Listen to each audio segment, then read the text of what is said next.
여의도에 보면 스타트업에 투자하시는 분들 중에서 투자를 본격적으로 결정하기 전에 대표자의 사주를 따로 보는 경우가 있다고 하더라고요. 사실 면접이라는 거는 저는 되게 유효하지 않다고 생각을 하거든요. 불의 기운이라고 생각하면 불의 기운.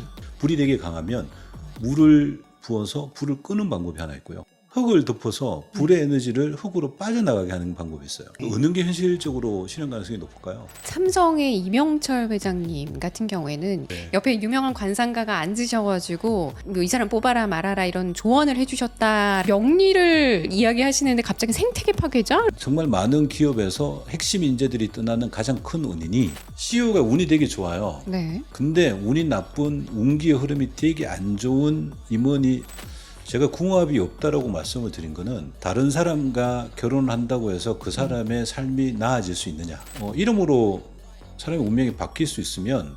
비밀 하나 알려드릴까요? 뭐요? 젊은 나이에 승승장구 하시는 그런 아주 유능한 컨설턴트시다 이렇게 소개를 했었거든요. 갑자기 명리 전문가가 되셔서 나타내셨어요. 저 열심히 읽어가지고 막 이렇게 이런 것도 막 붙이고. 몇 개 없는데요.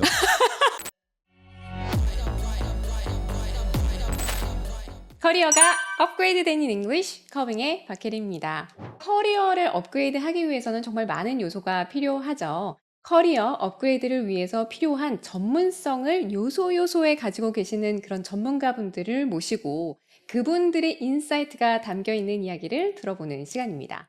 커리어 업그레이더스 시작합니다. 손철호 대표님.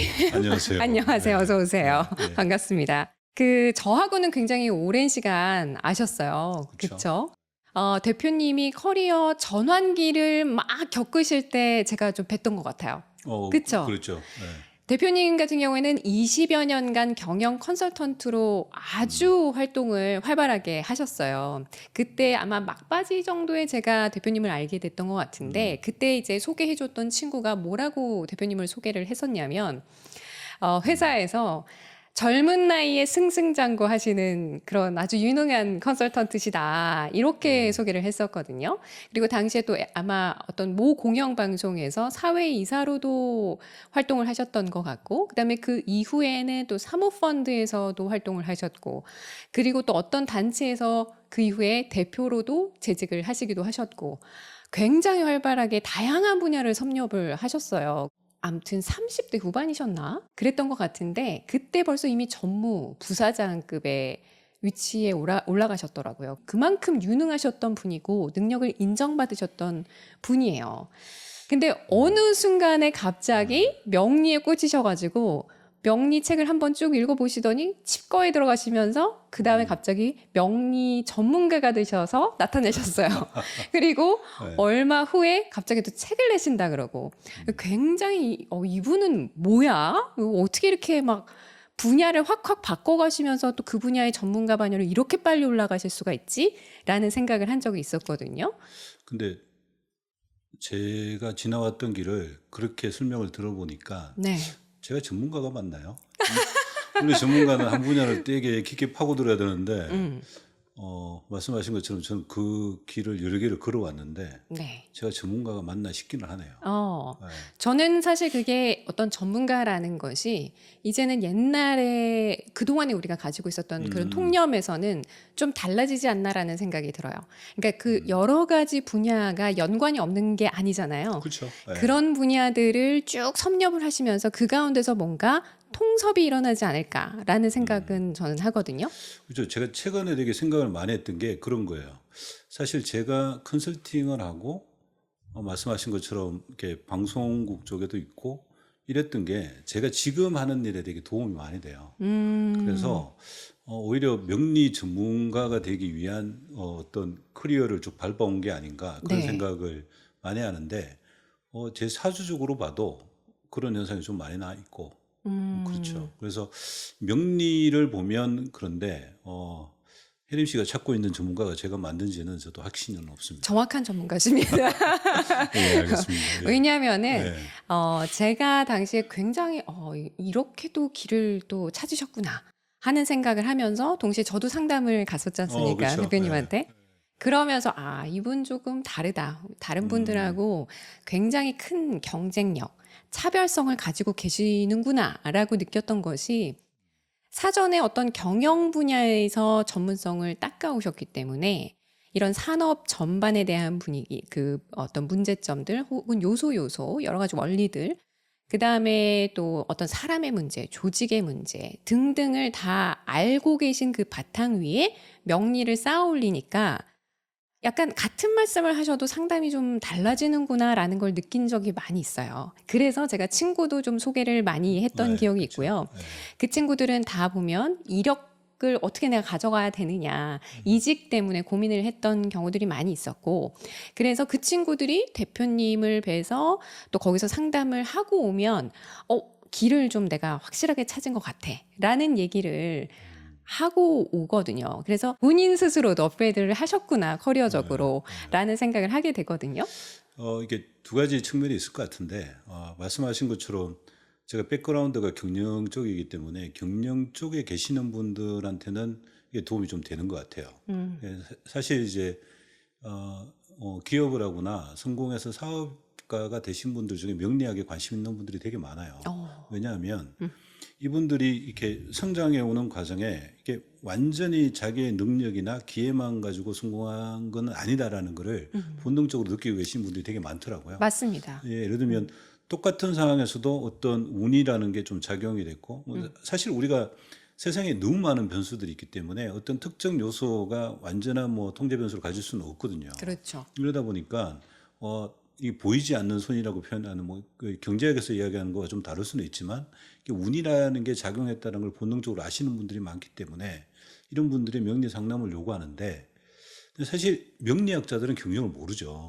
많죠. 그런 부분들이 그렇죠. 거의 네. 99.9%예요. 그렇죠. 네. 우리가 직장 생활에 고민이 있어도 사실은 뭐 명리 글자가 아니더라도 뭐 저처럼 되게 오랫동안 HR을 한 사람들한테는 이렇게 질문을 받아보면 명리가 아니더라도 답이 있는 걸 고민하는 분도 있고 또 이제 예를 들면 되게 중요한 이슈인데 명리가 결합이 되면 더 효율적인 답이 나오는 경우도 많고 이제 그런 경우에 이제 제가 가진 게 도움이 많이 되는데 그래서 제 고객 중에 많은 분들이 이제 회사 생활을 하거나 기업을 경영하거나 혹은 투자업을 하시는 분들이 되게 많으세요. 반면에 또 제가 약한 부분이 있어요. 예를 어떤 들 부분인가요? 명리는 어차피 상담 기능이라는 게 좀 있거든요. 네네. 그러니까 뭐 이렇게 삶을 얼마나 잘 맞추고 답을 얼마나 정확하게 내고 뭐 이런 것도 중요하지만 사실은 자기가 가진 문제를 와서 풀고 자기 이야기를 들어주고 좀 심리적으로 이제 공감을 해주는 상담 기능이 되게 많이 필요한데 네. 사실 저는 그런 기능을 탑재하지는 많이 못한 것 같아요. 상담 기능을요? 예를 너무 들면 잘하시는데요? 예를 들면 어떤 네. 분이 이제 뭐 남자친구하고 헤어지거나 아니면 뭐 이렇게 왔어요. 그러면 저는 잘 된 거다. 이 글자를 보면 네. 헤어지는 것이 오히려 또 좋은 일이다. 뭐 네, 이런 그렇죠. 식으로 상담을 하니까 이제 뭐 그걸 좋아하시는 분들은 있지만 저 스스로는 내가 아직 많이 미흡하다라는 걸 느끼는 게 뭐냐면 정말 많은 이슈들은 뭐 때로는 되게 많은 분들이 들어주기만을 원할 때가 많거든요. 감정적인 어떤 공감을 그렇죠, 말씀하시는 그렇죠. 걸까요? 예. 근데 거기에 T적으로 대답을 하셨군요. 그렇죠. 뭐 저는 뭐 연애에 밟지도 못하고 뭐 네. 이러다 보니까 그래서 내가 정말 감성을 터치하고 감정적인 부분에 약하구나. 그래서 제 커리어가 좋은데 뭐 이렇게 상담할 때 도움이 되는 경우도 많지만 오히려 또 그런 부분에서는 좀 미흡한 게 많죠. 그렇게 느끼시는 네, 거군요. 그래서 대체적으로 보면 네. 여자분들보다는 남자 고객, 그 다음에 경영을 하거나 의사결정에 이렇게 규모가 큰 분들이 오히려 저한테 대한 만족도가 되게 높고 네. 오히려 이제 마음의 상처나 뭐 이런 것들을 어루만 좀 이거 상담하고 싶은 분들은 제가 잘하고 있나 이런 고민을 할 때가 많이 있어요. 그런 생각을 또 하시는군요. 그렇죠. 예. 아. 다 가질 수는 없는 거니까. 고객들 중에서 경영을 하시는 분들이라든가 네. 고위급에 계시는 분들이라든가 이런 분들이 오히려 더 많다라는 말씀을 하셨는데 어떤 경영을 할 때 말씀하셨던 것처럼 운적인 부분, 환경적인 부분이 굉장히 많이 작용을 한다. 그걸 암암리에 깨닫고 계시는 분들인 경우에는 이제 명리적인 어떤 원리라든가 이런 거에 대한 갈급함이 있을 것 같거든요. 그래서 아마 상담을 오시는 것이 아닐까라는 그렇죠. 생각이 네. 드는데요.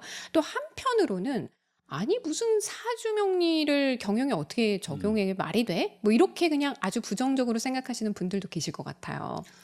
어떻게 그런 분들한테는 말씀을 하시겠어요? 세상의 모든 사람들이 음. 이제 뭐 한 이론이나 이런 것들을 만족할 수는 없고, 또 하나는 사주나 명리 같은 형이상학적인 것들을 잘 안 믿는 분들은 사주에 이미 그것들이 좀 나타나 있는 경우도 되게 많아요. 아, 오히려 예. 그래서 안 믿는 그럴 수도 거군요. 있고요. 아, 근데 제가 보기에는 이런 거예요. 우리가 어떤 사물의 본질이나 어떤 이론의 핵심을 알지 못하면 네. 오해를 하거나 편견을 가지거나 잘못된 생각을 할 수가 있는 거죠. 그렇죠. 근데 예를 들면 혜림 씨가 방금 말씀하신 것처럼 어, 경영의 명리 이렇게 이야기하시는 분은 명리를 정확하게 모르시는 라고 저는 생각이 들어요. 그렇죠. 거의 뭐 점 이런 정도로 그렇죠. 생각하시는 게 그렇죠. 아닐까. 그러니까 그런 얘기가 나오겠죠. 그렇죠. 네. 명리를 이제 점술이나 뭐 네. 주술 그쵸. 혹은 이렇게 뭐 뭐라고 해야 되나 주사위를 던져서 나타나는 뭐 아니면 뭐 각골 문자라고 해서 뼈가 타고 남은 흔적이나 뭐 이런 것들을 보시는 건데, 네. 사실은 명리는 학문이고 통계학이에요. 그러니까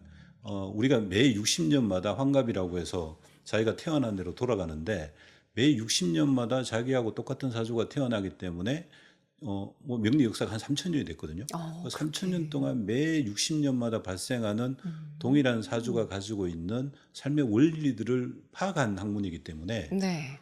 이거를 뭐 이렇게 미신이나 혹은 점술이라고 보시는 거는 잘못된 이해고, 또 하나는 굳이 운명이 정해져 있지 않더라고 하더라도 명리는 음양오행을 바탕으로 한 삶의 순환이나 자연의 순환 원리 혹은 에너지의 흐름을 이야기하는 거기 때문에 사주가 정해져 있지 않다는 믿음을 가졌다고 하더라도 명리에서 운영되고 있는 법칙이나 규칙들은 사실은 삶에서 되게 많이 도움되는 경우가 있어요. 그래서 그런 부분은 명리를 잘못 이해하신 거라고 생각을 하는 거죠.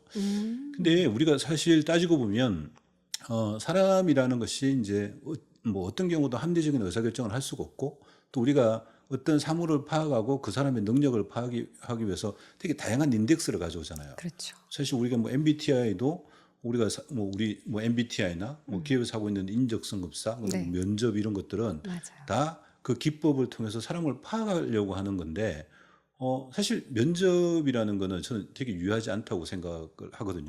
면접 자체가. 그렇죠. 제가 네. 이제 HR 컨설팅을 되게 오래 했고, 네. 면접을 하게 되면 제대로 이렇게 훈련받지 않는 면접관들은 대부분 자기가 원하는 취향, 자기가 원하는 대답하는 사람을 더 높게 보기 때문에 실제 뭐 기업에서 그런 활동을 하고 있는지는 모르겠지만 그 사람이 뽑은 사람들을 역으로 추적해 나가는 그런 과정들 별로 없을 거예요. 그렇죠. 그렇죠. 네. 그래서 이제 면접이나 뭐 이런 것들은 사실 그 실효성이 저는 그렇게 높지 않다고 생각하고, 사실 우리가 이제 MBTI 같은 경우는 그 사람의 성향을 파악해서 재배치하는 데는 되게 도움이 돼요.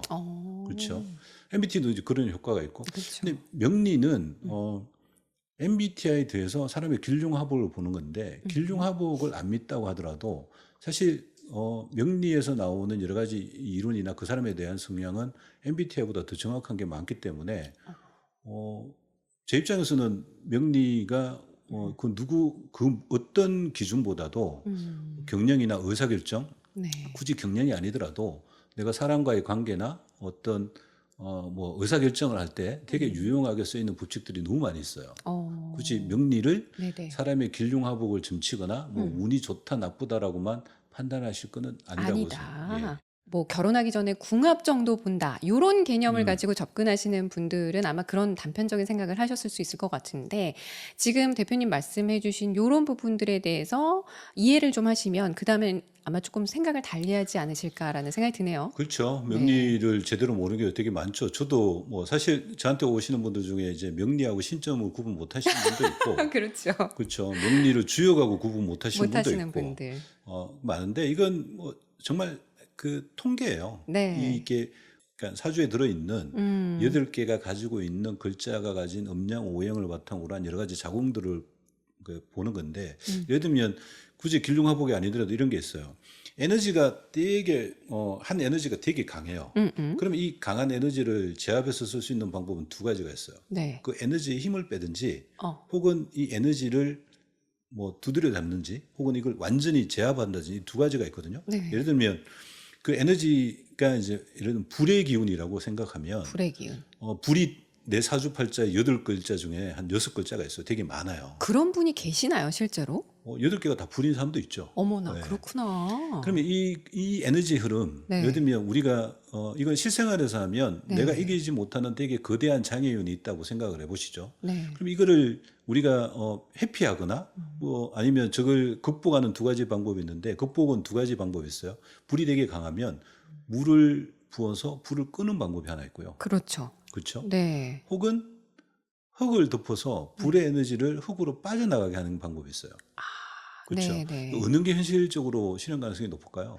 제 생각에는 흙 쪽이 낫잖아요. 왜냐면은 불 에너지가 강하다 하더라도 그렇죠? 물을 부어버리면 나의 어떤 그 사주적인 근원이 되는 에너지를 너무 약화시키는 것이 아닌가. 이런 생각이 어. 드네요.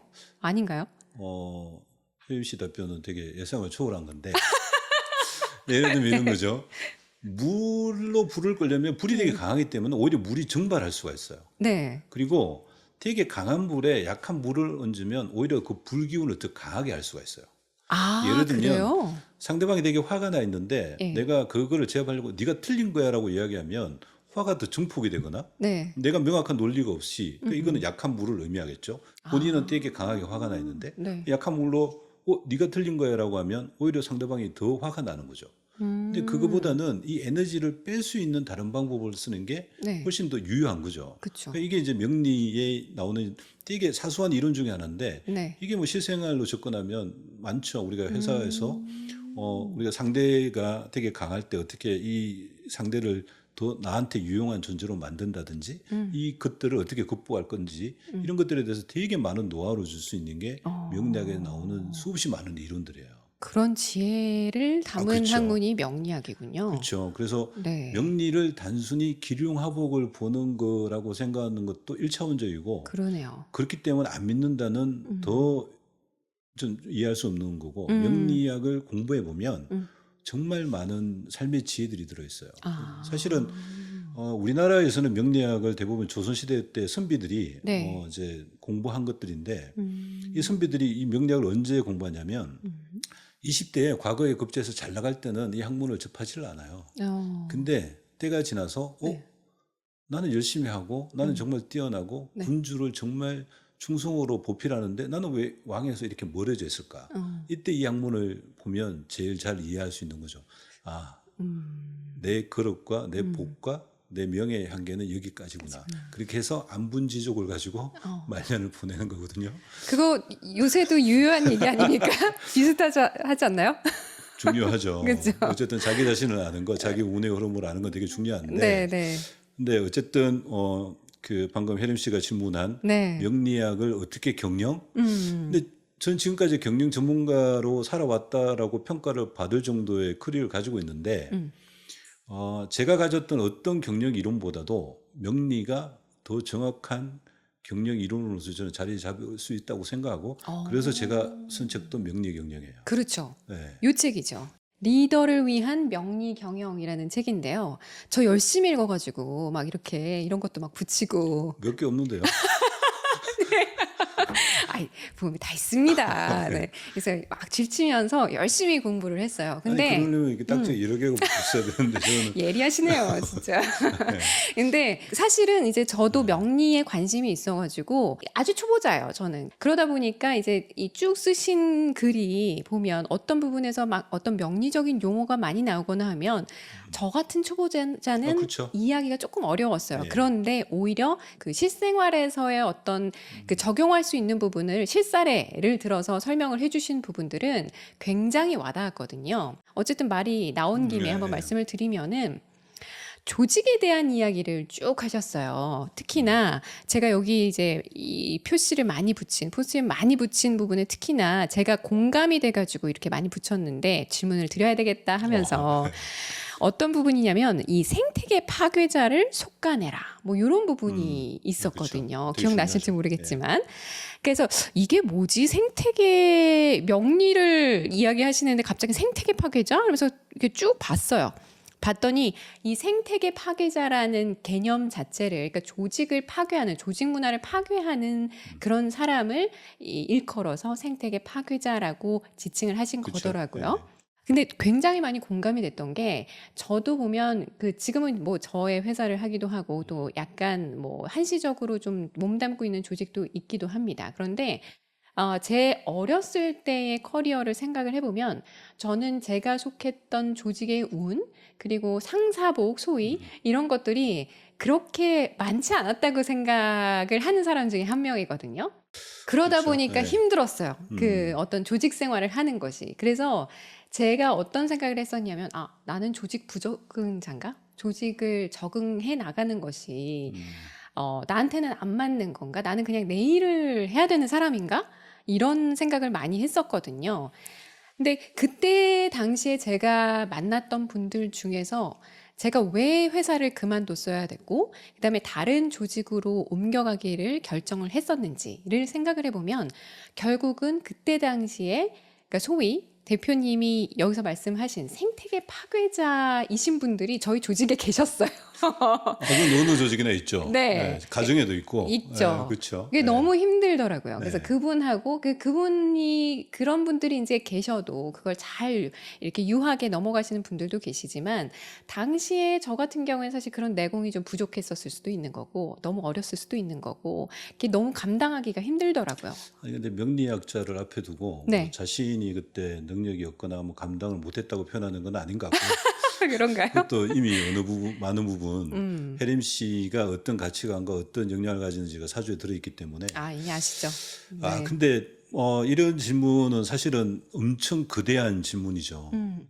이 책을 쓰게 된 동기는 이런 거예요. 기업이 지속적으로 성장하지 않더라는 거예요. 그 음. 사례들은 우리가 경제학 역사에서 수없이 많이 볼 수 있는데 그쵸. 우리 쉽게 볼 수 있는 게 한때 그 우리 이제 핸드폰 피처폰에서 절대 강자였던 노키아. 그리고 노키아가 다른 경쟁자들에 비해서 스마트폰을 10년 이상 먼저 일찍 개발을 해서 많이 팔고 있었어요. 그럼에도 불구하고 나중에 애플한테 지고 이런. 네. 그리고 경영에 관심 있는 분들은 되게 많이 아시겠지만 네네. BSC라는 개념도 사실은 그런 부분에서 나온 거예요. 왜 기업이 지속적으로 성장하지 않느냐. 네네. 근데 제가 이거 이제 되게 오랫동안 경영 컨설팅도 하고 명리학을 공부해 보니까 이런 거예요. 수많은 기업들이 네. 혁신을 부르짖지 않습니까? 그렇죠. 그렇죠. 이 혁신은 기업을 지속적으로 성장하게 하는 이제 가장 중요한 동력이 되는데 많은 부분 기업이 성장을 하게 되면 혁신이 사라지는 거예요. 실제 제가 책에서 소개했던 되게 많은 그냥 정말 그 전 세계적으로 1위를 하다가 사라진 기업들을 보면 경쟁자가 정말 강한 경쟁자가 도출되어 있거나 정말 크게 위기가 온 게 아니었어요. 실제적으로 살펴보면 네. 내부에서 되게 혁신이 나왔는데 이 혁신을 내부에서 자체적으로 제거를 해버리는 거예요. 내부에서. 예를 들면 우리가 이게 이제 적절한 비유가 될 수 있는지는 모르겠지만 여자분들이 임신을 하면 태아를 처음에는 바이러스로 인식한다고 들었어요. 체내에서요? 그렇죠. 아. 그래서 뭐 감기 증상도 있고 뭐 이럴 수 있는 거죠. 그것처럼 그렇구나. 내부에서 기업이 지속적으로 성장하다 보면 초기에 기업이 만들어졌던 거는 뭐 창업이나 이런 것들은 전부 다 혁신 활동이지 않습니까? 혁신을 통해서 성장을 하게 되는데 이것들이 지속적으로 성장을 하다 보면 어떤 초기의 혁신 정신이 되게 도태가 되고 그 자리를 대부분의 관리나 이런 여러 가지 기획 기능들이 들어오게 되는 거죠. 네. 이렇게 되면 내부의 창의나 혁신을 가지고 있는 인자들을 기업 스스로 도태를 시키는 현상이 벌어져요. 그렇기 때문에 기업이 지속적으로 성장할 수가 없는 거예요. 이제 그 중에 하나가 예. 그러면 창의와 혁신은 누가 가지고 있냐? 결국은 창의와 혁신을 가진 인자인 사람이 그걸 가지고 있는 거죠. 그렇죠. 그러니까 결국은 기업 내부에서 혁신을 제거한다라는 것은 그런 사람들을 도태시키고 그런 사람들이 낸 아이디어를 묵살하고 그런 사람들이 신규 추진해서 새로운 성과를 만들었을 때 그 성과를 애써 짓밟아 버리는 행위들이 너무 많다라는 거죠. 그러니까 결국은 기업이 지속적으로 성장한 데는 혁신이 제일 중요한 인자고 이 혁신은 사람을 통해서 이루어져야만 되는데 그게 안 되기 때문에 네. 혁신이 왜 사장될까? 근데 그 많은 원인 중에 하나가 생태자 파괴자로 명명되어 있는 중간 관리자나 윗급의 이 관리자를 의미하는 거죠. 실제 책에도 소개되어 있지만 정말 많은 기업에서 핵심 인재들이 떠나는 가장 큰 원인이 네. 뭐 봉급이나 보상 이런 게 아니에요. 맞아요. 네. 여기 그 대표님께서도 책에다가 요 그래프까지 이렇게 그려 주셨더라고요. 근데 보니까 그 어떤 그 핵심 인재들이 그 직장인 퇴사 사유 설문조사 결과 1위가 상사, 대표 이게 그쵸, 그쵸. 1위더라고요. 그 오히려 말씀하신 것처럼 연봉은 3위밖에는 안 되더라고요. 그렇죠. 그렇죠? 네. 우리 경력에서 그런 거 많죠. 뭐 이렇게 동기부여 중에서도 급여가 동기부여할 수 있는 건 한계적이고 결국은 그 사람의 책임과 권한을 강화시켜 주는 게 되게 중요하다고 생각하는데 근데 뭐 이 이야기를 들으시는 분들은 쉽게 알 수 있고 혜림 씨도 그러지 않았나요? 저도 사람 때문에 그랬습니다. 나가는 거잖아요. 예, 그렇죠. 잠깐 생각을 해보면은 제가 몇 년 전에 잠깐 몸을 담았던 조직이 있었는데 저는 이제 그 조직을 그만두는 이유 중에 가장 큰 부분이 조직 내에서 그러니까 그 대표와 그다음에 2인자 이분들이 그 조직의 문화를 굉장히 많이 망치고 있다는 생각을 어느 순간 하게 됐습니다. 그러니까 사람들에 대한 존중이 일단 없고요. 그다음에 굉장히 인상이 깊었던 것이 뭐냐면 식사를 하는 자리였는데 그 대표가 뭐라고 얘기를 했냐면은 막 여러 가지 이야기를 하다가 갑자기 그 얘기를 하더라고요. 자기는 그 팔레토의 법칙이라는 게 있잖아요. 8대 2의 법칙이라는 것이 조직에도 적용이 되는 것 같다라고 생각하고 20%의 사람만 역량을 발휘하고 80%는 그냥 소위 그냥 따라오는 거다. 그래서 자기는 그 20%만 잘 지키면 된다고 생각한다라는 얘기를 공공연하게 하면서 20%만 소위 나는 사람이라고 생각합니다. 라는 얘기를 대놓고 하시더라고요. 그래서 굉장히 깜짝 놀랐던 기억이 나요. 나머지는 원숭이라고 생각해요. 라고 이야기를 하셔서, 여기는 이 조직 문화를 이 대표가 바뀌지 않고서는 이 바뀌기 어렵겠구나 하는 생각을 했었어요. 근데 이제 네. 이거는 또 다른 이야기라서 첫 번째 사실 대표가 생태계 파괴자면 그냥 그건 뭐 끝난 얘기인가요? 회사가 망한 거니까 네. 그건 뭐 어쩔 수 없는 거고 네. 두 번째는 그분은 팔레트 법칙을 좀 잘못 이해한 것 같아요. 실제 조직을 이끌어가거나 세상을 이끌어가는 사람은 좀 8대 2 법칙이 아주 뭐 유효한 설명이라고 생각해요. 오히려 이제 요즘 같은 경우는 8대 2보다는 한 명이 만 명을 살리는 세상이 왔기 때문에 그럼에도 불구하고 그 한 명이 존재하려면 나머지 9,999명이 있어야 돼요. 어떤 정말 그러니까 스티브 잡스가 그 뭐 애플 핸드폰을 만들었다고 하더라도 나머지 9,999명이 이걸 사지 않으면 의미가 없는 거고요. 기업 내부에서도 그 네. 그러니까 20%에 이끌어가는 사람을 떠받쳐주는 80%가 있어야 조직이 존재하기 때문에 그렇죠. 물론 그 20%를 이제 확대하고 20%를 이제 제대로 동기부여하기 위해서 보상제도라는 것도 만들고 책임과 권한도 분산시키고 다 하는 건데 이 나머지 80%를 사장시키면 그 20%가 살아남느냐? 그건 또 아니라는 거예요. 그렇죠. 예를 들면 각 반에서 1등 하는 애들만 모아놓아서 한 반을 만들면 그 친구들은 다 그냥 상승작용을 해서 공부 잘할까? 그렇지가 않아요. 상위 20%만 모아놓으면 다시 거기에서도 8대 2 법칙이 다시 만들어지는 거예요.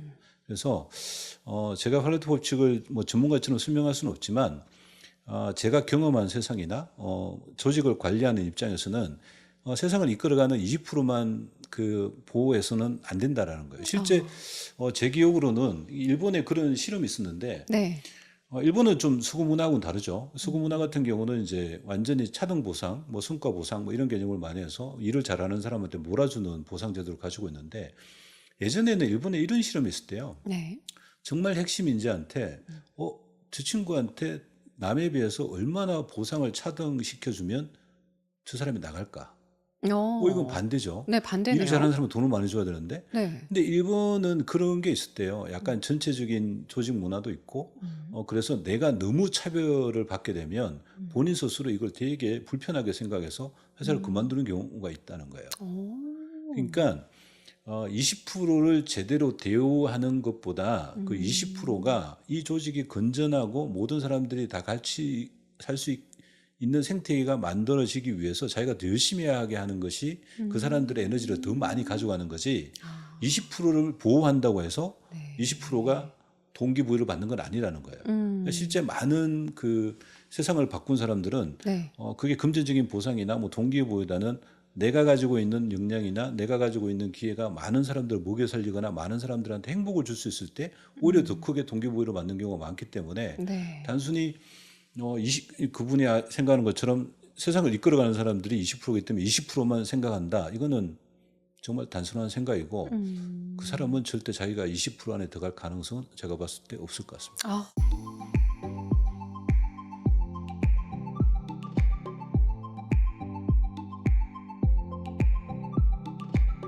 지금은 어떻게 보면은 계속해서 사람이 중요하다라는 말씀을 이리저리 여러 가지 측면에서 말씀을 하고 계시는 것 같아요. 그래서 이제 어떤 사람이 기업에 들어오느냐, 이거 자체부터 굉장히 중요한 문제가 아닐까라는 생각이 들어요. 저는 그렇게 생각해요. 음. 사람을 뽑아놓고 돈을 들여서 교육을 시키거나 뭐 기회를 부여하는 거는 사실은 그렇게 효과적이지 않습니다. 아, 예, 그래서 저는 뭐 우리 회사에서는 교육비를 얼마나 많이 투자 이런 부분에 대해서 그렇게 크게 감동을 못 받는 건데 네. HR 특히 인사 조직에서 제일 중요한 거는 어떤 사람을 채용하느냐가 핵심이에요. 그래서 예전에 네. 왜 그 삼성의 이명철 회장님 같은 경우에는 일화가 유명한 일화가 있었잖아요. 그렇죠. 사람을 관상. 뽑을 예, 때 예. 옆에 유명한 관상가가 앉으셔가지고 뭐이 사람 뽑아라 말아라 이런 조언을 해주셨다라는 얘기를 저희가 알고 있잖아요. 그렇죠. 아마 그런 차원인 거 같네요. 근데 이제 이런 거죠. 그러면 네. 우리가 이제 사람이 되게 중요한데 네. 어떻게 하면 제대로 된 사람을 뽑을 수 있을까? 여기에 사람들이 되게 많이 고민을 하는 거죠. 이병철 회장님은 아마 그거였을 거예요.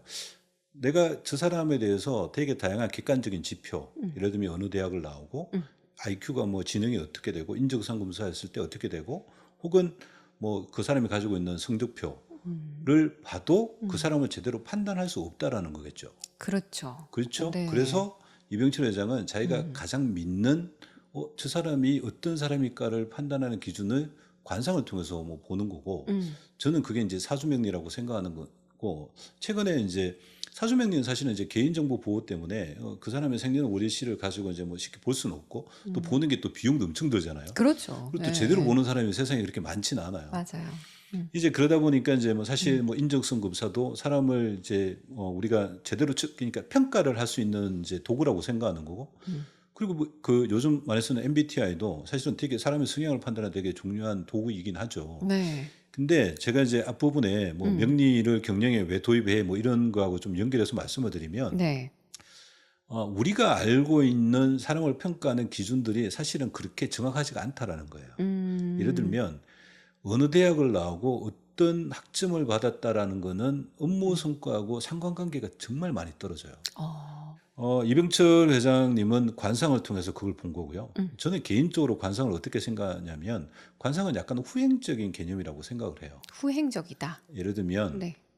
뭐 관상이 맞다 그러면 한 번 잘생긴 사람은 뭐 계속 잘 살아야 되는 거지 않습니까? 네. 뭐 하관이나 뭐 이게 그런 사람도 세상에 존재하는 거죠. 예, 예. 근데 명리적으로 보면 사람이 태어나서 죽을 때까지 똑같은 글자를 만날 때가 한 번도 없거든요. 오히려 네. 그 사람이 운이 좋아졌을 때 얼굴이 더 달라지는 경우가 되게 많이 있어요. 살이 찐다든가 이래도 얼굴이 달라지잖아요. 그건 보통 뭐 여자분들은 재운에 살이 찐다는 말이 있는데 그건 네. 좀 다를 것 같고요. 찰색을 말씀하시나요? 얼굴의 색깔이라든가 얼굴이 달라진다라는 개념 자체가? 저를 관상을 물어보시는 거 아닌 것 같고. 네. 네. 저는 어쨌든. 네.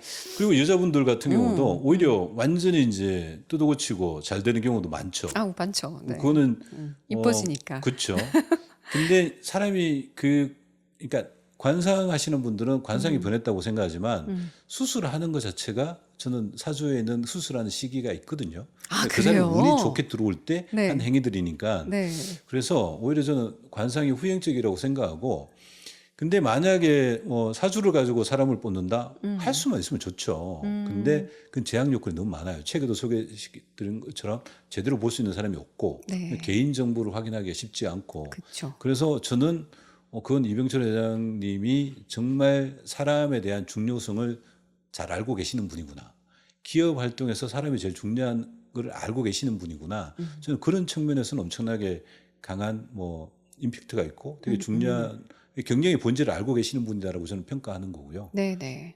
근데 현실적으로 사실은 쉽지가 않죠. 네, 그리고 관상은 관상장애가 아닌 경우에는 대부분의 임원들은 면접할 때 자기가 원하는 인상이 좋은 관상이라고 생각해요. 좀 이렇게 순해 보이고 똘똘해 보이고 그 뭐 이런 사람마다 것들 다른 사람마다 거죠. 다를 수 있겠죠. 왜냐하면 사람마다 다르기 때문에 한 여자를 두고 전쟁하지 않는 거예요. 또 그렇게 설명을 네. 그렇죠. 네. 왜냐하면 좋아하는 스타일이 다르기 때문에. 그렇죠, 그렇죠. 근데 여하튼 사람은 그 기업 운영에서 제일 중요한 건 사람이고 그래서 채용이 정말 중요하고 채용에 더 많은 신경을 쓰셔야 된다는 말씀을 드리고 싶어요. 이제 그 부분을 위해서 기업에서 많이 노력을 해야 되는 거죠. 그렇죠. 그렇죠. 네. 그리고 제가 생각하는 음, 명리뿐만 아니라 HR을 바탕으로 한 사람을 제잘 뽑는 방법은 음, 기본적인 접근 방법이 음. 이번에는 사람을 뽑지 않는다라는 생각을 가지는 거예요. 그건 또 무슨 말씀이실까요? 어차피 사람을 필요하기 때문에 제한된 지원 자원 중에서 최적의 사람을 찾는 게 일반적인 채용 방법이에요. 근데 그렇게 해서는 좋진 않죠. 오히려 지원자들을 뽑지 않아야 된다는 생각을 가지고 내가 원하는 사람이 나타날 때까지 접근한다는 생각으로 접근하는 것이 되게 중요해요.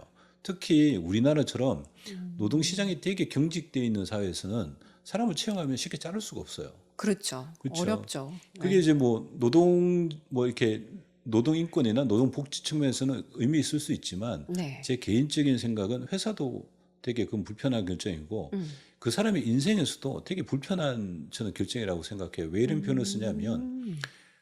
해고당하지 않고 월급을 계속 받으면 그 사람한테는 되게 안정된 삶이 가능하죠. 네네. 근데 자기한테 맞지 않는 일을 꾸역꾸역 월급 받으면서 일하는 것들은 그 사람이 그게 회사를 나갔을 때 얻을 수 있는 기회를 상실시키는 개념이 있기 때문에 그건 서로에게 맞지 않다고 생각을 해요. 어떤 기업의 경우에는 어떠한 인재상을 선호한다. 이런 것들이 있잖아요. 그렇죠. 네, 네. 그래서 어떤 회사의 경우에는 너무 도전적이거나 아니면 너무 튀거나 너무 개인적이거나 그러니까 아무리 능력이 좋고 시험 점수가 좋고 창의적이고 뭐 이렇게 뭔가 반짝반짝하는 사람들을 그다지 오히려 선호하지 않는다. 그래서 그런 성향이 인적성 검사에서 드러나게 되면 오히려 이 사람들을 떨어뜨린다라는 이야기가 있었거든요. 그건 뭐 네. 되게 중요한 일이겠죠. 왜냐하면 우리나라에 있는 많은 그룹사들 같은 경우는 네. 이렇게 조직 전체를 지키는 게 더 중요하기 때문에 그런 의사결정도 충분히 가능하다고 생각하고요. 우리가 예전에는 뭐 압박 면접도 했고 혹은 뭐 술자리 면접도 하고 했지 않습니까? 그렇죠. 근데 대부분의 그런 단기적인 시간에서는 사람을 속일 수가 있는 거죠. 그럼 잘못된 의사결정을 할 수밖에 없는 거고. 맞아요. 방금 말씀하신 거는 저는 좀 다르게 표현하고 싶은 게 이제는 그런 회사들도 알 거예요. 되게 안정적이고 도전하지 않고 문화를 깨는 사람이 없이 그렇게 되게 되면 결국은 회사가 도태될 수밖에 없다라는 걸 알게 되고 이제 그렇게 조직 문화를 꾸려와도 지금 세대가 세상이 되게 많이 변했기 때문에 지금은 이제 창의적인 사람이 필요한 거죠. 그 우리가 알고 있는 구글이나 뭐 텐센트처럼 이제 글로벌로 엄청나게 잘 나가고 있는 회사들이 이 사람들은 혁신의 아이콘이잖아요. 그렇죠. 일반 기업들이 네. 생각하는 것에 비하면. 근데 그 기업들이 왜 M&A를 하냐면 제 생각은 이래요. 그 사람들이 M&A를 하는 기업의 기술도 되게 중요하게 생각하지만 이미 자기 회사들은 너무 커져 버린 거예요. 여기서는 혁신의 인자가 살아 숨쉴 수 없기 때문에 네. 도전적이고 창의적인 사람들을 확보하기 위해서 저는 스타트업이나 뛰어난 회사들을 인수한다고 생각하거든요. 근데 이게 이제 질문에 비해서 이게 답이 너무 커져 버렸는데 이런 거예요. 우리가 동기들 중에 우리가 과거에는 이제 기업들이 이제 뭐 매년 공채로 뽑고 동기가 있었잖아요. 그렇죠. 아무리 이제 글러서 안정적인 사람을 뽑고 뭐 어떻게 해서 하더라도 결국은 창의적인 사람이 들어올 수 있잖아요. 그렇죠. 근데 이 사람들이 제일 먼저 뛰쳐나가요. 왜냐하면 혁신 그러니까요. 파괴자도 있고 뭐 여러 네. 가지가 있기 때문에 네네. 오히려 반대로 생각하는데 기업에서는 그럴 수 있는데 반대로 생각하면 그런 사람들이 유지되지 않는 사람들은 지금 성공하고 있더라도 장기적으로 성공할 수 없다라는 거죠. 그런 기업들이 그렇죠. 성공할 수가 없죠. 예를 그렇죠. 들면 혁신 없이 안정적으로만 사는 기업들이 성공할 수 있을까요? 왜냐하면 이제는 기업이 국내에서 이렇게 움직이는 게 아니에요. 그렇죠. 네, 뭐 자동차로 치면 뭐 현대자동차하고 뭐 기아자동차, 대우자동차가 싸우던 시기와 현대자동차와 기아자동차가 글로벌리 뛰는 시기에 말이 안 되지 않을까요? 안 혁신이 될 수 있죠. 그렇죠. 맞아요. 네. 그래서 그런 기업들이 나중에 중요한 자리를 전부 외부에서 수혈을 하는 거예요. 자기들은 혁신의 인자를 다 도태시켜 버렸기 때문에. 그래서 오히려 저는 혁신이 향후에는 되게 중요한 이슈가 되고 아직도 혁신이 중요하지 않고 기업의 조직 안정을 위한 기업들이 지금은 뭐 살아 있을 수 있지만 네. 뭐 공룡처럼 당연히 도태될 수밖에 없는 거죠. 오히려 그렇게 생각을 하시는 거군요. 네. 네. 명리 경영의 핵심은 기업 내부의 혁신을 어떻게 유지할 거냐의 게임이에요. 아, 기업 내부의 혁신을 어떻게 유지할 것이냐. 왜 그러냐면 우리가 네. 이제 뭐 성장 곡선이나 기업의 네. 뭐 이렇게 그 제품의 성장 곡선이나 뭐 기업이 장기 동안 지속했던 기업들을 보면 네. 계속 지속적으로 성장하는 기업들은 없어요. 그렇죠. 어떤 네. 제품이 나와서 어떤 제품이 히트를 쳐서 기업이 성공을 했다고 하더라도 이 제품도 결국은 다른 경쟁 제품이 나올 수 있기 때문에 네네. 결국은 혁신을 통한 새로운 상품과 서비스를 통해서 음, 재도약을 해야지만 지속적으로 성공하는 거예요. 그렇죠. 네. 하나의 제품으로 끝까지 갈 수는 없는 거기 때문에 그러면 그 혁신은 어디서 나올 것이냐? 결국은 사람을 통해서 나와야 되는 거죠. 그래서 혁신인자를 제거하거나 혁신인자를 조직문화에서 수용할 수 없는 기업들은 절대 도태될 수밖에 없습니다. 그렇다면 그런 혁신 인자를 계속해서 가져가고 개발하고 유지하고 하는 이런 조직 문화와 이런 것들이 더 중요해지겠네요. 그게 제일 중요하죠. 네. 명리경영의 핵심은 말씀드린 것처럼 혁신의 인자를 유지하기 위한 되게 다양한 왜 혁신 인자가 제거되는지를 대한 설명을 드리고 그 혁신 인자를 그러면 어떻게 유지해야 되는지에 대한 조직 HR적인 재원들이 들어있다고 보시면 돼요. 갑자기 또 이런 질문을 드려보면 어떨까라는 생각이 들어요. 여의도에 보면은 투자회사, 자산운용회사 이런 데 많잖아요. 근데 제가 어떤 이야기를 들었었냐면 여기에서 이제 그 스타트업에 투자하시는 분들 중에서 어떤 분들의 경우에는 투자를 본격적으로 결정하기 전에 그 회사의 대표자의 사주를 따로 보는 경우가 있다고 하더라고요. 그래서 그 사주가 흐름이 좋고 뭐 이러면은 뭐 최종적으로 투자를 결정한다. 뭐 이런 얘기를 들었어요. 근데 이게 한편으로는 이해가 가면서 과연 그럴까라는 생각이 드는 것이 이 조직이 리더 혼자만 끌어가는 게 아닌데 사장의 사주의 영향을 받게 되는 건가? 그렇게 받아들이는 게 맞나? 이런 퀘스천 마크가 저는 생기더라고요. 어떠세요? 나눠서 한번 생각해 보면 우리가 의사결정에 명리를 적용하는 것이 유의미한 결과를 가질 수 있느냐 그렇죠. 이 부분으로 이제 질문이 하나가 나올 것 같은데 실제 이런 거죠. 기업에 투자 활동을 할 때 스타트업에 대한 성공 확률이 얼마 정도 되신다고 생각하세요? 굉장히 낮지 않나요? 거의 10%가 안 되는 걸로 알고 있습니다. 그렇죠. 네. 이게 엄청나게 낮은 부분이죠. 그렇죠. 뭐 이게 유니콘으로 성장하고 이렇게 되는 경우는 거의 없기 때문에 음. 그건 어떤 의미냐면 기업에서 수없이 많은 경영학적 이론이나 지식이나 산업에 대한 동향이나 기술에 대한 리포팅이나 여러 가지 회사들을 다 봐도 이 사람들이 가질 수 있는 성공 가능성이 10%가 안 된다는 뜻이에요. 그러니까 성공하는 사람들이나 성공하는 기업을 찾아내는 인덱스, 그러니까 이 사람들은 성공할 거야를 보여줄 수 있는 제대로 된 게 세상에 존재하지 않다라는 거죠. 그리고 우리가 수없이 많은 뭐 이렇게 산업 동향 혹은 뭐 기술 동향 이런 리포트들이 많지 않습니까? 네. 이것만 가지고도 세상에서 뭔가를 제대로 평가하거나 합리적인 의사결정을 내리기가 쉽지 않은 거죠. 어허. 그렇죠. 그래서 이제 사람도 여러 가지 아까 이제 뭐 면접도 여러 가지 했지만 그럼 사람도 뭐 사람을 제대로 파악하거나 알아보는 거 비슷한 거죠. 근데 저는 명리가 어떤 사람의 운명을 점치는데 되게 중요한 지표가 될 수 있다는 걸 수없이 많이 확인했어요. 네. 그리고 어떤 이제 성공한 기업들이 찾아와도 기업가가 찾아와도 이때쯤에 아마 뜻을 세워서 일을 시작했을 거라고 이야기하면 그게 여지없이 맞는 경우가 너무 많이 있어요. 그래서 저는 믿든 안 믿든 네네. 제가 판단하기로는 그 한 사람의 운명을 판단하기에는 이거보다 더 정교한 시스템은 없다라고 판단하기 때문에 그건 맞다라고 그건 너무 유용한 방법이라고 말씀드리고 싶고요. 네네. 그렇다고 해서 뭐 사주만 볼 건 아니지 않습니까? 그렇죠. 다 보고 마지막을 평가하는 거는 저는 그 획기적으로 성공 가능성을 높여줄 거라고 저는 진짜 단언하고요. 또 한 가지 측면은 이런 게 있어요. 네. 그럼에도 불구하고 이게 명리학이라는 게 되게 공정화되어 있는 시스템을 가지고 있는 것도 아니고 우리가 이제 AI 같은 경우는 지금 웬만한 이론들은 뭐 다 질문하면 이야기를 하잖아요. 근데 AI도 명리 쪽에 대한 질문은 너무 아직은 뭐 그런 맛 수준이거든요. 우리가 제대로 된 명리학자를 찾기가 정말 쉽지가 않아요.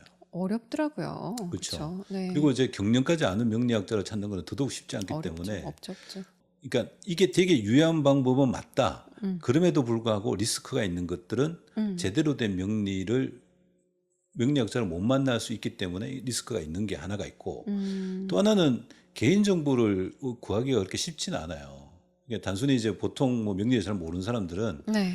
이게 뭐 이렇게 뭐 이력서나 뭐 거기 나와 있는 생년월일도 틀린 경우가 너무 많이 있고 그렇죠. 또 그렇죠. 시간 모르시는 분들도 많이 계시잖아요. 태어난 시간 이런 거. 그렇죠. 뭐 그쵸? 시간은 네. 사실은 시간은 몰라도 네. 지나온 삶의 흔적들을 확인하면 네. 시간을 유추할 수 있어요. 아, 그래요? 네. 아. 그러니까 이제 뭐 그 질문에 답변하면 저는 정말 유효한 방법이라고 개인적으로 생각하고 추천드려요. 그리고 실제 많은 투자자들이나 네. 기업가들이 실제 그런 작용이 있었다라고 믿고 있는 사람들도 정말 많이 있고요. 아, 그러면 그분들은 그래도 명리를 잘 활용을 하시는 거네요. 제대로 할 수 있으면 네. 정말 좋은 방법이죠. 사람을 아, 채용하거나 네. 사람을 판단할 때 명리를 접근하는 거는 정말 좋은 방법이죠. 그리고 음. 또 이제 뭐 명리 경영에 나와 있는 것처럼 네. 우리 회사의 생태계 파괴자들이 될 수 있는 중간 관리자 이상들을 그 사람들의 성향에 맞춰서 리더십을 개발시키는데도 명리는 너무 유효한 도구예요. 아, 그럼 오히려 어떤 기업에서 임원들은 아무튼 그 자기가 맡고 있는 부분에서 리더인 거니까 그렇죠, 그렇죠. 그 사람들의 사주나 이런 것들을 좀 파악을 해서 거기에 맞춰서 리더의 어떤 역할을 할 수 있게끔 해주는 것, 이것이 필요하다. 그 부분보다도 네. 그 사람의 성향을 파악하는 거죠. 우리가 이제 음. 한동안 기업들이 그런 거 되게 많았었어요. 중간 관리자 이상들을 우리 이제 뭐 이렇게 그 사람의 성향을 파악하는 되게 많은 질문 시트들을 가지고 네. 이 사람의 성향이나 리더십 특징이나 이런 것들을 분석을 한 다음에 네. 그 사람한테 제언을 한 경우가 되게 많이 있는데 그렇죠.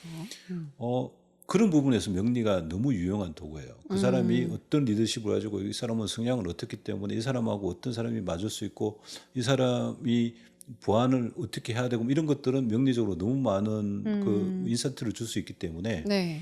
그렇게 활용해도 되는 거죠. 그렇구나. 그래서 네. 질문으로 다시 돌아가서 네. 스타트업을 평가할 때 대표자의 사주팔자를 본다. 그건 정말 유용한 도구가 될 수 있다고 생각합니다. 그리고 그렇군요. 이제 네. 아까 말씀하신 것 중에 네. 그 CEO가 그러면 그걸 할 수 있을까? CEO의 사주팔자가 그 기업의 운명을 할 수 있을까? 자주유지할 충분히 수 가능한 있는지. 거죠. 가능한 건가요? 그렇죠. 그리고 근데 그럴 수는 있죠. 네. CEO의 사주팔자가 되게 안 좋고 기업이 나중에 보면 성공했다는 거는 그 CEO는 중간에 이탈했다라는 뜻이에요. 그래서 네. CEO는 기업의 운명에 되게 지대한 영향을 미친다라는 미친다. 거고 그게 또 명령의 또 다른 포인트인데 네네. 사주팔자를 안다고 해서 그 사람의 운명을 바꿀 수는 없어요. 근데 기업의 운명은 바꿀 수가 있어요. 그건 뭐냐면 우리가 이런 거 있잖아요. 어떤 그 사람이 실제 CEO하고 회장을 해서 그 사람이 뭐 나가게 되면 회사는 망하는 경우가 있고 그 사람이 운이 안 좋으면 망하는 경우가 있지만 정말 큰 기업들은 끊임없이 CEO들하고 관리자들을 바꾸지 않습니까? 그렇죠. 사실은 기업을 지속적으로 성장시킨 데는 이게 되게 유효한 방법이긴 하죠. 어허. 그래서 네. 뭐 자꾸 오늘은 질문에 대해서 대답이 확대가 되는데 네. 정말 유효한 방법이에요. 네. 그리고 명확한 지표가 될 수 있어요. 특히 스타트업은 그 CEO가 가지고 있는 책임과 권한이 되게 막대하지 않습니까? 그렇죠. 그런 경우는 더더욱 더 더더욱 명확한 많이. 그렇죠. 그러면은 이제 어떤 기업이 막 이렇게 좀 어려움을 겪다가 그러니까 소위 운이 좋은 네. 사주가 좋은 사람이 CEO로 딱 자리매김을 하게 되면서 그 기업의 운명이 바뀌는 경우가 많이 있죠. 충분히 있다. 수도 없이 많고요. 예를 들면 어떤 사람이 이제 뭐 20대 뭐 중후반에 창업을 했다고 쳐도 네. 이 회사가 갑자기 성장하는 경우는 그 사람의 운이 풀리는 때, 대운이 풀릴 때가 대부분 맞아떨어져요. 대운이 풀리는데. 네. 어허. 대운이 되게 중요한 거거든요. 예. 예. 아. 그래서 뭐 네네. 특히 스타트업이나 뭐 중견기업 뭐 이런 그 기업들은 너무 명확한 지표가 될 수 있어요. 제가 예전에 한번 그 네. 질문을 한번 드렸던 것 같아요.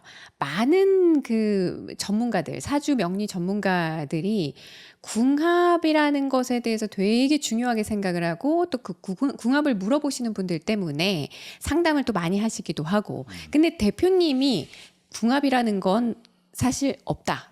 이렇게 말씀하셨던 기억이 나요. 제가 그쵸. 어디선가 이제 사석에서 말씀을 하셨든지 했던 기억이 나는데 지금 이제 기업에 대한 이야기, 그다음에 조직에 대한 이야기, 사람에 대한 이야기를 이렇게 쭉 하셨어요. 그럼 리더의 입장에서는 나와 함께 계속해서 일을 하는 임원 혹은 직원들과의 어떤 궁합이라는 것이 있지 않을까라는 생각이 있거든요. 그래서 기왕이면 궁합이 맞는 사람을 가까운 임원으로 두는 것이 유리하지 않을까라는 생각이 들기도 해요. 그래서 실제로 그것 때문에 임원의 어떤 사주를 보고 나하고 맞겠느냐, 궁합이 맞느냐, 뭐 이런 질문을 하시는 분들도 제가 예전에 본 기억이 있거든요. 어떻게 생각하세요? 제가 궁합이 없다라고 말씀을 드린 거는 이런 거예요. 어떤 사람이 다른 사람과 결혼을 한다고 해서 그 사람의 삶이 나아질 수 있느냐? 네. 예를 들면 이런 거죠. 내가 열심히 이렇게 좋은 책상이나 좋은 선생을 만나면 선생님을 만나면 공부를 못하는 친구들이 공부를 할 수 있느냐? 네네. 이거 좀 비슷한 질문이라고 생각하는데 음. 내가 이미 배우자 궁이 파괴가 돼서 음. 좋은 배우자를 만날 수 없는 사람이면 누구를 만나도 그렇게 되는 거예요. 내 사주 안에 있는 거네요, 그러면. 내 사주 안에 들어있는 거죠. 어. 그러니까 상대로 인해서 그게 달라지지는 않는 거예요. 예를 들면 그럴 수는 있죠. 네. 치열하게 이제 부부가 싸우는데 뭐 스테이크를 먹으면서 싸우거나 라면을 먹으면서 싸울 수는 있죠. 네. 그럼에도 불구하고 깨지는 건 깨지는 건 거예요. 예를 들면 우리가 이제 뭐 지금 뭐 한간을 뜨뜻하고 있는 세기의 이혼 소송이 있죠. 그렇죠. 네. 네. 만약에 그분이 근데 이분은 어쨌든 한 여자한테는 정말 지금 지옥을 선사하고 있고 한 여자한테는 천사의 삶을 주고 있지 않습니까? 이거 어떻게 생각해야 될까요? 이 사람 때문에 그 여자분들의 삶이 다 바뀌었을까? 아니면 이 여자분들 삶에 이미 그게 들어와 있을까? 그런 질문 할 수 있을 것 같아요. 그렇죠. 그렇죠. 근데 이런 거죠. 제가 궁합이 없다라고 이야기하는 거는 내가 배우자가 바뀌는 운명이라면 누구를 만나도 바뀌게 되는 거예요. 그러면 상대 사주가 필요한가요? 그러네요. 내 사주 안에서 다 풀이를 할 수 있다라는 뜻이네요. 그렇죠. 그러니까 상대가 그럼 이런 거죠. 예를 들면 네. 내가 어떤 풍수 혹은 내가 어떤 그 오행이 많은 사람을 만나면 내 삶이 바뀔 수 있을까? 바뀔 수가 없죠. 만약 그게 있다 그러면 네. 사주명리가 존재할 수가 없어요. 음. 그러니까 이미 내 사주 안에 들어와 있는 운명의 포인트를 아는 것이 중요하지 네. 상대가 바뀌거나 제가 제일 많이 질문받는 것 중에 제가 나무가 없는데 나무가 있는 남자를 만나면 좋을까요? 불가능해요. 그렇게 할 바에는 목재소 아들을 사귀는 게 맞죠. 그건 그쵸. 불가능한 거고요. 네. 내 사주 안에 이미 다 들어와 있다는 말씀을 드리고 싶고 반대로 저는 궁합이 있다고 생각해요. 그 네. 궁합이 뭐냐면 내가 만약에 여자랑 그 부인이 바뀌는 명확한 사주가 있는데 네. 내가 만나는 여자는 한 남자 오래 살 수 있다? 두 사람이 만날 수 있을까요? 글쎄요. 못 그거는 또 만나죠. 못 만날 것 그렇죠. 같은데요. 네. 그러니까 궁합은 있는 게 뭐냐면 네. 서로의 운기의 흐름이 되게 비슷한 거예요. 내가 만나고 헤어지고. 운기의 흐름, 대운의 흐름을 말씀하시는 그런 거죠. 걸까요? 그게 같기 때문에 나도 깨지고 저 사람도 깨지는 사람이 만난 거죠. 그래서 되게 사주를 섞어놔도 네. 부부 사주는 웬만하면 찾을 수 있고 막 그래요. 왜냐하면 이 사람도 깨지고 저 사람도 깨지는 거니까. 네네. 근데 이제 저는 그래서 궁합은 없기도 하고 있다라고 생각하는 거예요. 그 반대로 그러니까 제가 말씀드렸던 궁합이 있다라는 측면에서 보면 네. 기업에서 나와 맞는 사람을 옆에 두고 이거는 너무 당연한 이유일 수가 있죠. 그렇죠. 근데 이걸 반대로 생각하면 이런 거예요. CEO가 운이 되게 좋아요. 네. 근데 운이 나쁜 운기의 흐름이 되게 안 좋은 임원이 나랑 같이 갈 수 있을까요? 아니요, 없을 것 그건 같아요. 이탈되겠죠. 네네. 다른 회사로 가든지. 음. 그런 거예요. 그러니까 그렇기 때문에 사주를 봐서 이게 사람들이 궁합이 있다라는 거는 이런 거예요. 내가 A라는 성향을 가졌기 때문에 B라는 성향을 만나면 시너지가 날 수 있을까? 혹은 내가 부족한 걸 저 사람이 가지고 있으면 시너지가 날 수 있을까? 혹은 보완이 될 수 있을까? 그렇죠. 근데 네. 그런 건 없어요. 내가 그런 운이 게 좋으면 없다. 내가 만나는 사람이나 내 옆에 있는 사람들이 좋은 사람인 거고요. 내가 운이 안 좋을 때는 그 사람도 적이 되는 거예요. 그 궁합은 있기도 하고 없는 거죠. 이미 자기 사주 팔자에 다 들어있습니다. 다 들어있으니까 상대의 것을 볼 필요가 없겠네요. 오히려. 보면 돈만 2배로 들어가는 대표님은 좋으시고. 네. 근데 저는 뭐 그렇게 돈을 벌지 못하기 그렇죠. 때문에 저는 네. 없다고 이야기를 하죠. 네. 아, 그- 그렇군요. 네, 그렇죠. 뭐 어, 대표적인 게 궁합하고 계명이에요. 계명. 이제 네네. 성명학자들이 이걸 보면 되게 많이 그럴 수 있지만 이름으로 사람의 운명이 바뀔 수 있으면 그 오랫동안 명리학이 발전되면서 음, 명리학을 볼 때 이런 이름이면 요렇게 해석하고 이런 이름이 요렇게 해석하라고 하지 않았겠어요? 비밀 하나 알려드릴까요? 뭐야? 저 계명했어요. 그 돈이면 삼겹살이나 사드시지. 아, 그렇게 했어요? 네. 진짜요? 저는 그 제 이름이 박해림이잖아요. 네. 근데 그 해림이 이제 그 뭐 저희 때 다 그러셨습니다만 그 부모님이 한자로 이름을 지어주셨는데 아빠가 이제 한자를 어느 정도 아시니까 밤새 이제 해림에 맞춰가지고 한자를 고민 하시다가 밤을 새셨대요. 그리고 나서 다음날 이제 등록하러 가셨는데 거기서 한자를 뭘로 했는지를 까먹으신 거예요. 그래가지고 그때 그냥 생각나는 가장 쉬운 해자와 림자에 해당하는 글자로 그냥 등록을 하셨다. 이런 불상사를 말씀을 하시더라고요. 그게 이제 운명인 거죠. 네. 그랬더니 이제 제가 어딜 가기만 하면은 뭐 사주 좀 보고 이렇게 하면은 그런 분들이 이름 왜 집에서 지으셨어요? 뭐 개명을 좀 하시는 게 좋겠는데 뭐 본인은 목의 기운이 강한 사람인데 이게 전부 다 목이야. 막 이러면서 바꾸는 게 좋겠다. 이런 얘기를 제가 너무 많이 들었거든요. 혜림 씨한테는 목이 돈인데? 그 신묘일주시지 않아요? 네, 맞습니다. 네. 아니 근데 뭐 그거만 볼 수 없지만 그 제가 그런 농담 많이 해요. 네. 괜히 바꾼 거군요, 진짜. 명리에 이런 말이 있어요. 네. 일명, 이운, 삼풍수, 음. 사적선, 오독선가? 그런데 네. 명과 운은 사주팔자를 이야기하는 거예요. 명과 운은 사주. 명은 사주팔자고 운은 대운, 세운을 의미하기 때문에 네. 이미 거기에서 다 정해져 있는 거예요. 그 다음에 뭐 풍수나 이름들은 네. 사람이 하는 노력인 거예요. 노력. 그나마 최선을 다하자. 그런 건데 저는 이게 사실은 되게 쉽지 않다고 생각하는 게 이런 거예요. 세상에 모든 그러니까 풍수가 좋다고 해서 그 자리가 모든 사람들한테 이롭지는 않거든요. 네. 예를 들면 그 땅을 어떤 주인이 가지고 있는데 이 땅의 주인은 되게 부자예요. 근데 이 땅을 빌려서 쓰는 사람은 그럼 부자가 돼야 되잖아요. 그렇죠. 사실 그렇지는 않은 거죠. 네. 저는 이렇게 생각해요. 사람이 이름만 가지고 그 사람의 운명을 점치거나 이런 사람들이 당연히 있죠. 근데 그거는 이름 자체가 되게 좋다라거나 혹은 풍수 같은 경우는 어떤 땅 자체가 되게 좋다라고 생각할 수 있는데 네네. 저는 그거는 없다라고 생각해요. 땅도 그 사람에 따라서 맞는 땅이 다를 수 있고 네네. 방위도 그 사람에 따라서 있는 방위가 다 다른 거죠. 그렇기 때문에 저는 좀 다르다고 생각하고 네. 저는 만약에 뭐 계명 뭐 성명학자들은 되게 많이 화를 낼 수 있겠지만 제가 네. 많이 하는 말씀이 이거예요. 성명학이 동양에서 발전할 수 있었던 거는 명리학이 음양오행을 기반으로 하잖아요. 그러니까 음양오행은 이게 목화토금수고 한자는 그 음양오행을 담고 있기 때문에 이 사람이 부족한 걸 채워 넣을 수 있을 거라고 생각하는데 제가 혜림 씨한테도 말씀을 드렸지만 이런 네. 거예요.